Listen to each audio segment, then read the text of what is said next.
It's time for the Mike Wagner Show, powered by Sonic Web Studios. Visit online for all your website needs at sonicwebstudios.com. The Mike Wagner Show brings you interesting people doing interesting things all across the globe. Now, let's get started on the Mike Wagner Show at themikewagnershow.com.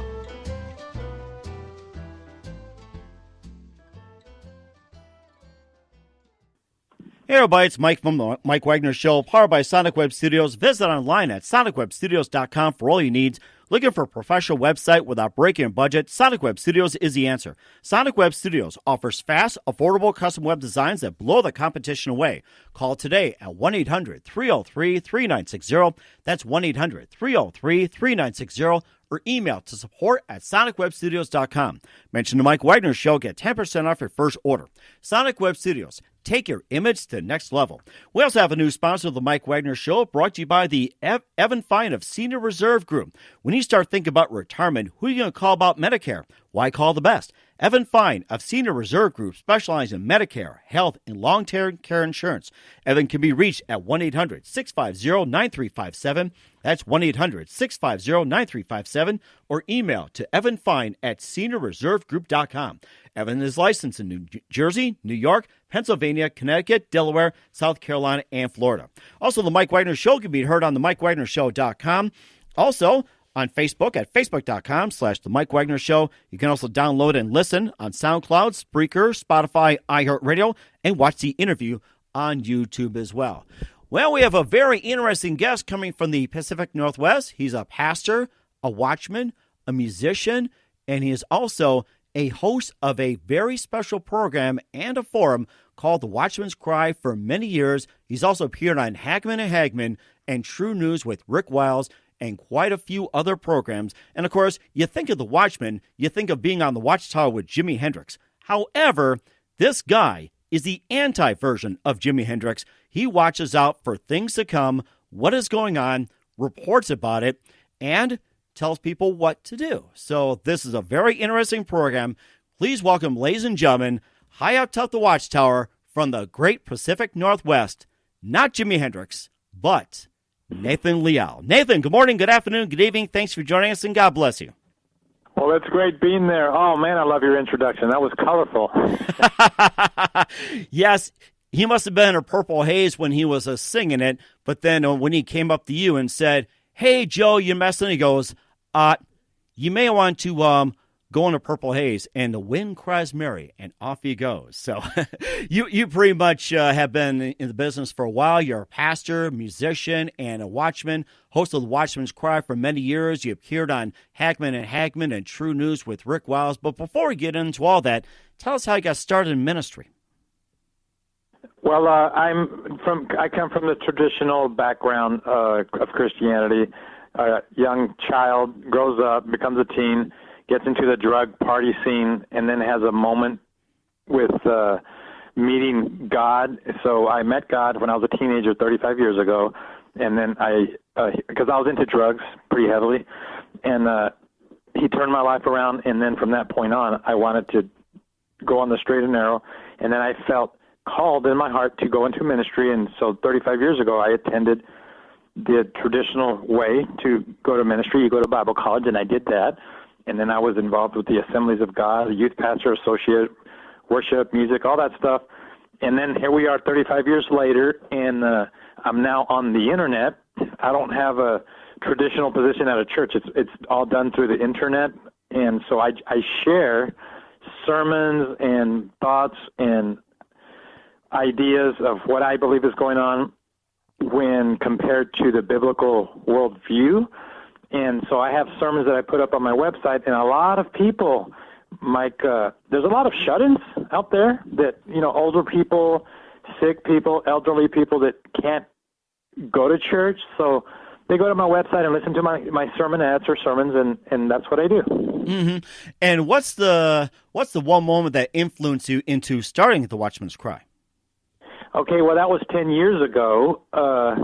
It happened in an odd way. I had an injury that blew out my knee, and I couldn't walk for 2 years, so I was restricted to bed. I couldn't walk.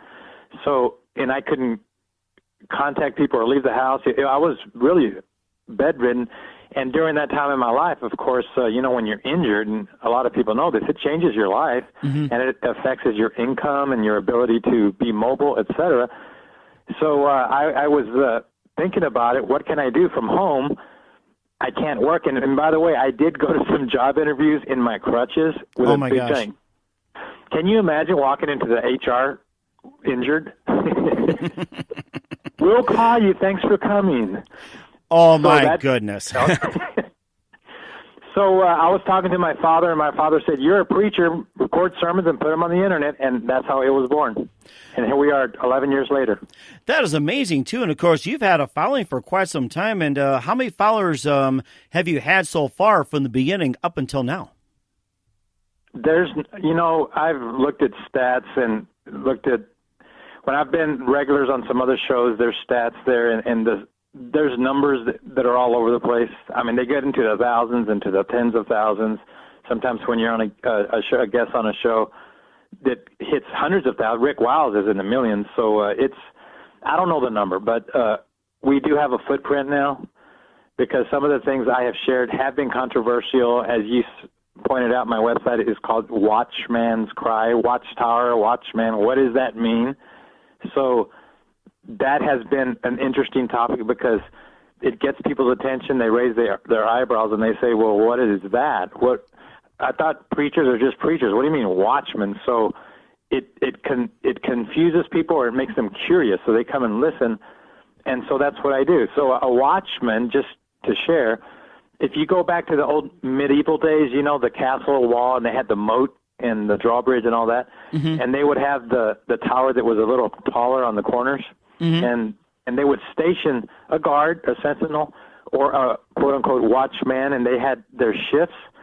So there was the early shift, the late shift, the midnight, 3 o'clock in the morning shift, and they took turns, and their job was just to watch. And if they saw anyone invading, they were supposed to warn the village and let everyone know they were being attacked. Well, that occupation is actually a biblical term because in the Bible they also had that occupation. So when we look in the Bible, there's a prophecy about the end times that at the very end of time, God would raise up watchmen to be watching the horizon to report to the people what was going on. Because I come from a biblical worldview, Mike, and I do believe that there's prophecies about the end times. And, even Hollywood knows this. Hollywood makes movies about the apocalypse, Doom, 2012, all that stuff. And or next, Nicolas Cage had the Knowing movie. I meant Knowing, the apocalypse, the end times. Constantine. There's been a lot of movies from Hollywood and TV that will take segments of the end time theme of what most people have heard about the end times and the apocalypse, and they make movies about it or write books, and that's fun. So what I do is it kind of like that, but it's not really just for entertainment. I'm actually watching world events and comparing them to the prophecies about the end times that I see in the Bible, and then I report, I make commentaries, I share sermons about it, and I share. So we're living in an exciting time because, you look around the earth right now in the world, and the world's having some interesting geopolitical things taking place. And again, Hollywood knows it. People know it. Just the general population knows it. Now, most people on the street don't know all the details, though, the particulars. They've heard some of the main cast of characters that are supposed to be around in that segment of time. Like for example, the scary ones, the mark of the beast, for example. 666. That comes from the Bible, from the Book of Revelation, or the Apocalypse is the Catholic version. So those are some things that Hollywood knows. And The Omen, remember that, Rosemary's Baby? Yes, that's right. I remember watching bits of it, and I went, I just practically just cover my ears, cover my eyes, and there are times I just run out of the room. My goodness. Yeah, and then the Left Behind series, and I believe so Hollywood has had fun with fictional versions, and so the man on the street has heard bits and pieces, but most people don't, because they haven't studied, they don't know all the cast of characters. They've heard of the main ones.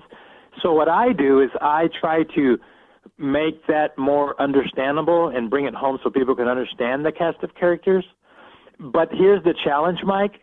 It's still a mystery because God in heaven, when he wrote these prophecies and gave them to us, made them symbolic so that people will have to work out through the puzzles type thing. Mm-hmm. So that's the big mystery that people have messed with all through the years trying to figure it out. And that's what I'm doing. I'm trying to figure it out, and I'm offering my thoughts, and I contribute them. And then, of course, others have their opinions, but that's what makes it fun and interesting, and I like it. It's very, very exciting. What are some of the interesting theories that you've heard from others? It's like, some common, some interesting, and some absurd. So what are some of the theories that you've heard? Well, okay, that's very good. When you look at different religions in the world, for example, you have Christianity, and then you have the Muslims, and then you have some of the Eastern type ones, the mm-hmm. metaphysical ones, the New Age type ones. Eckhart Tolle, Oprah Winfrey, them. Right. They have their versions, the New Age, but all of these, whether they're Christian or Muslim or New Age, they all have prophecies that they've looked at and they're waiting for about a champion to rise up, an end-time leader to rise up. And so the Muslims are looking for their imam, their end-time guy that's supposed to rise up before the end of time. The New Agers are looking for their Maitreya, their ascended master, to show up. Christianity is looking for a false one to show up, mm-hmm. A pretend counterfeit, and he's called the Antichrist, and he's supposed to show up. So all the religions of the world are looking and expecting someone, and right now it's getting very interesting and exciting because the Muslims, the Iranians, remember the president of Iran a few years ago, Ahmadinejad? Yes. He talked about the new Messiah showing up, and so even the Jewish religion is looking for their Messiah. And here's what's interesting, Mike. Some of them and some of the Orthodox Jewish leaders have kind of hinted that Donald Trump could be maybe their guy or a predecessor to him, and some people are scratching their heads and they're wondering about him too. Mm-hmm. Meanwhile, the Muslims have their own version and the New Agers have their own version. But to see people wonder about Donald Trump, that is really interesting because, 10 years ago, who would have thought, right? Donald Trump was on WWE wrestling, fighting with other wrestlers or doing his apprentice show. He might have been people are wondering if he's some kind of chosen one, So it's interesting, Mike. It really is. He might have been fighting Vince McMahon, too, for that title, for all we know. And here he was on The Apprentice. He hosted and said if you didn't do your job, made one little mistake. You didn't dot your I, cross your T, you're fired. That's the famous one. And also he was on a cooking show with Melania when they were private citizens, and he appeared on commercials. I guess he must have been on countless and such. And, of course, you're right, who would have thought of it as well. And in terms of other countries, like, say, Russia, North Korea, and then you have Japan and China, and you got Germany and France and England. It's like, who would their version of Donald Trump be and possibly the Antichrist over there in those countries? And you see, here's what's interesting with that. And I know that your listeners are all over the map, their demographics, but even the man on the street, whether they go to church or not, they know about Donald Trump. Mm-hmm. Everyone has an opinion about Donald Trump. I do too. And the thing that's interesting is there's a segment of the evangelical Christians who are looking at him as a chosen one of mm-hmm. some sort. Mm-hmm. And it's very interesting because the dynamic that has been created by Donald Trump and the way that the evangelicals view him is something that I observed happening with Obama. Mm-hmm. When Obama was in power. He had his fans, and a lot of evangelicals didn't like that, and they talked about it. But now Donald Trump is in office, and the same thing is happening with them. So I'm watching all this, and I'm scratching my head, and I'm just comparing notes, and I try to look into even, is it possible that there's prophecies?